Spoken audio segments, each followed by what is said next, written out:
Venons-en à l'événement à l'étranger, avec évidemment l'impensable. C'est en tout cas comme cela que cela paraissait il n'y a pas si longtemps. La progression de l'Ukraine en terre russe. Regardez ces images. On est là dans la région de Plekovo. Ludmila Totieva, d'abord, là, on ne laisse pas d'être sidéré par ce à quoi on assiste. Des dizaines de kilomètres gagnés par l'Ukraine à l'intérieur même de la Fédération de Russie. Tout à fait. On parle. D'ailleurs, le président Zelensky lui-même a dit que c'est autour de 74 localités. Ça date d'hier, ce chiffre-là, qui sont maintenant occupées dans la région de Koursk. Effectivement, ça fait plus d'une semaine que l'armée russe essaye de trouver la solution, c'est-à-dire de contrer l'avancée ukrainienne spectaculaire sur le sol russe. Il y a des informations justement qui sont rapportées par le journal Politico, que certaines troupes qui étaient dans la région de Kherson et Kharkiv sont maintenant en train de rejoindre les troupes russes qui sont du côté de Koursk pour justement essayer de trouver la solution, ou encore les autres efforts pour repositionner des troupes. Mais ce qui est sûr, c'est que les Ukrainiens progressent, qu'ils commencent maintenant déjà à faire les fortifications là où ils sont. C'est le journal Forbes qui rapporte ces informations-là, c'est-à-dire qu'il y a peut-être une stabilisation du front à un certain moment, et ça veut dire aussi que cette partie-là de la région de Koursk, qui est maintenant sous le contrôle ukrainien, va rester sous le contrôle ukrainien. Et c'est la fameuse zone tampon dont Poutine lui-même a parlé, mais sauf que dans son imaginaire à lui, ça a traversé l'Ukraine, ça va se trouver sur le territoire russe, selon ce qu'on voit jusqu'à ce jour-là. Vincent Jeu, le retournement de situation, comme le rappelle Ludmila, on parlait de zone tampon, mais enfin, certains parlaient de zone tampon en Ukraine, c'est en Russie. L'avancée, elle est dans ce sens-là, elle va dans ce sens-là. Tout est comme renversé. Oui, vous disiez impensable à l'instant, Darius. Si, sur ce plateau, voilà 6 mois, dans une période où l'Ukraine se trouvait au creux de la vague, avec un grignotage permanent des forces russes, des doutes à la fois sur les effectifs, sur les rotations côté ukrainien, des critiques sur les choix stratégiques. Si l'un d'entre nous avait émis ce pronostic en disant, voilà, à hauteur du mois d'août prochain, vous aurez une incursion durable, profonde, intense, on lui aurait demandé s'il n'avait pas abusé du mousset géorgien. Bon, et on aurait eu sans doute raison à l'époque. Ce qui prouve au moins 2 choses. D'abord que les Ukrainiens ont gardé cette plasticité dans la conception stratégique et dans l'aptitude au secret, ce qui a été essentiel en l'occurrence. Et puis, deuxième facteur, on a eu l'occasion de commenter ici certains progrès qui ont été accomplis par l'armée russe au regard de ces vieilles lunes post-soviétiques, mais on voit encore que, il n'y avait pas de dispositif défensif digne de ce nom, que l'on envoie des conscrits apeurés et des gardes-frontières du FSB qui ont été pourtant censés prévenir ce type d'incursion. Et donc c'est là qu'on voit que la verticalité, la lourdeur, la pesanteur des médias, notamment russes, ont rapporté que le fameux Gerasimov avait été informé et qu'il avait considéré qu'il fallait imputer cela à une tentative de désinformation. Quels sont les ingrédients? Vous l'avez dit, alors il y a une part de désordre russe, le secret qui a été tellement bien tenu, le fait aussi, on va en reparler dans quelques instants, que beaucoup des dirigeants de l'opération ukrainienne connaissent très bien les Russes. Certains ont même été formés à Moscou dans votre génération, Sergueï. Oui, tout à fait. Il y a encore beaucoup de généraux. Syrski, c'est ma génération, c'est un soixantenaire, et il a été formé en académie militaire à Moscou, donc il a encore une partie de sa famille avec laquelle d'ailleurs il n'a plus de relations. Donc voilà. Mais non seulement dans l'armée, mais dans l'administration, dans les services secrets, vous savez, c'est la même chose. Tout à l'heure, on m'avait posé les questions s'il y avait encore. Mais les gens de ma génération sont aux manettes actuellement au FSB, au SVR, au Kremlin. J'ai 2 oligarques avec lesquels j'ai fait mes études. Nebenzia, le représentant. Vous avez raté votre vie. Non, mais Nebenzia, qui représente la Russie, j'ai fait mes études avec tout le monde qui sont au Kremlin et autour de Kremlin. Mais là, cette histoire, Zelensky a dit, même aujourd'hui, il y a 40 km² qui ont été rajoutés à ces 1000 qui étaient annoncés hier. Écoutons Zelensky, parce qu'effectivement, il parle de cette progression. On avance. Non seulement ils le font, mais ils le revendiquent de manière très ostentatoire. Aujourd'hui, nous avons bien avancé dans la région de Koursk. Nous atteignons notre objectif stratégique. Nous avons également reconstitué de manière significative la capture de soldats russes. Renaud Girard, il y a une sorte d'ostentation, n'est-ce pas? Parce qu'au début, il le cachait. Beaucoup d'informations venaient de Russie et pas d'Ukraine. Là, il le montre, il l'affirme, il y a une jubilation. Comme dans toute grande campagne d'information, parce que c'est plus une campagne d'information assez bien réussie qu'une campagne stratégique. Ces kilomètres carrés n'ont pas de valeur stratégique pour le moment en tout cas. Mais oui, ils clament leur agilité, leur habileté.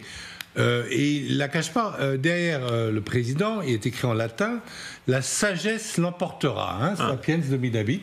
La sagesse l'emportera. C'est-à-dire que nous sommes plus malins que les Russes. Quoi. Et nous vous le prouvons. Et évidemment, il le prouve à qui d'ailleurs à qui il parle, là, Zelensky? Il a 3 auditoires.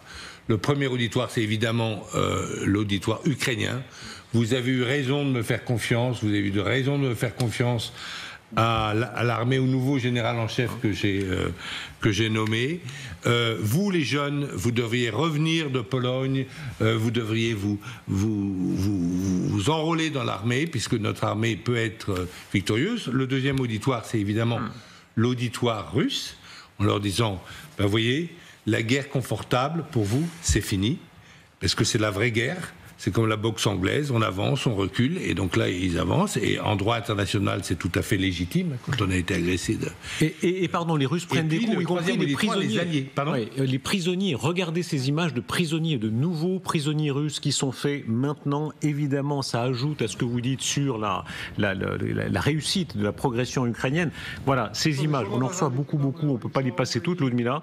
Oui, justement, on dit qu'aujourd'hui, les Russes, pour la première fois, se sont approchés des Ukrainiens pour faire l'échange des prisonniers. Alors, est-ce que ça sera plutôt les Tchétchènes qui étaient faits prisonniers par les Ukrainiens qui les intéressent, parce que je doute vraiment que ce sont les conscrits qui inquiètent le pouvoir russe, mais ce qui est quand même assez significatif, que c'est pour la première fois, selon les autorités ukrainiennes, que les Russes font cette avancée d'une manière assez décisive. On compte, c'est difficile de dire, mais des fois on compte autour de 1000 personnes déjà prisonniers qui étaient faits prisonniers sur le territoire de Koursk.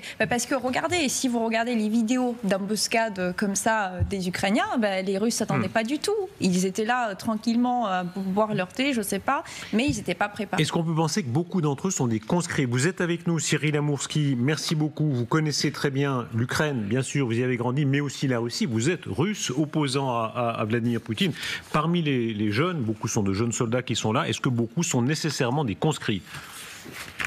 On sait qu'en tout cas, une partie d'entre eux le sont. On a vu dans les images des prisonniers qui ont été faits par l'Ukraine, effectivement, de jeunes visages, des soldats qui ont donc été mobilisés récemment parce que la loi l'exige, des soldats qui n'étaient pas préparés à ce type d'opération, qui devaient rester sur le sol russe et qui le sont d'ailleurs restés pour potentiellement protéger la frontière, mais ils ne s'attendaient absolument pas à une opération de cette ampleur et d'ailleurs, ils n'étaient pas préparés pour cela et ils ne sont pas faits pour cela. Donc évidemment, c'est une attaque qui était et qui l'est toujours surprenante pour la Russie, qui a pris de court donc ces soldats. Et c'est pour ça qu'on voit énormément d'images de soldats qui se rendent. On parle en tout cas de plusieurs centaines. Certains parlent peut-être même de plus de 1000 prisonniers, mais pour l'instant, nous n'avons pas de chiffres très clairs à ce sujet. Ce qu'on sait en tout cas, c'est qu'ils sont plusieurs centaines.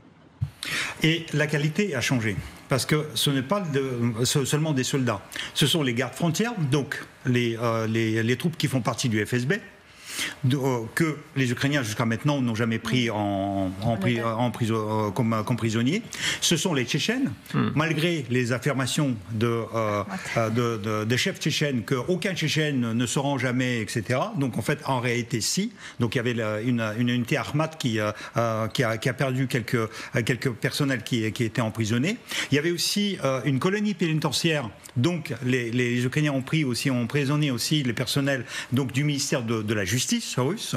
Et tout ça change complètement la valeur du fonds d'échange, parce qu'il y a toujours des personnes d'Azov qui sont emprisonnées. D'ailleurs, vous savez, il y a un rapport des Nations Unies qui dit 95% des prisonniers ukrainiens subissent des tortures quand ils sont en prison en Russie. Et donc, il est temps pour les Ukrainiens de les échanger, et là c'est un bon fonds d'échange. Sur cette espèce de résistance de la Russie à quelque chose qui est anormal, imaginons un instant si en territoire français il y avait un adversaire qui était pénétré sur le territoire, qui prenait en prisonnier des Français, ou aux États-Unis aujourd'hui s'il y avait là une armée hostile ce serait quelque chose d'inouï. Là, on a l'impression que la Russie, on va en parler dans quelques instants, il y a le désordre, il y a la paranoïa, etc., mais c'est une sorte de ventre mou.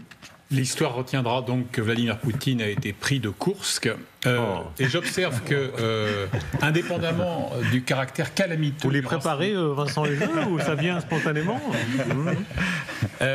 C'est une pathologie. Indépendamment du caractère calamiteux donc de l'impréparation du renseignement militaire, moi ce qui me frappe autant aujourd'hui, c'est que dans la riposte, il y a quelque chose d'incroyablement hétéroclite. C'est-à-dire que pour organiser la riposte, vous allez chercher des éléments de Kaliningrad, vous allez chercher des types de chez Kadyrov, vous allez chercher des conscrits, vous allez chercher des forces qui sont déployées jusqu'à maintenant à Kherson ou bien ça bricole. Ça bricole. Ça veut dire qu'on a l'impression qu'ils ne sont même pas en capacité de penser une réplique cohérente et efficace. Et ça, vous savez, moi j'ai trouvé aussi un jeu de mots. Pour moi, la Russie, avec ses 17,5 millions de kilomètres carrés, c'est je vais vous dire, c'est le les grosses têtes, Patagotitan Majorum. Ça veut dire que c'est le plus grand dinosaure, en fait, qui faisait 12 éléphants d'Afrique, donc 39 mètres carrés. Et le temps que l'information arrive à la tête, il est complètement perdu.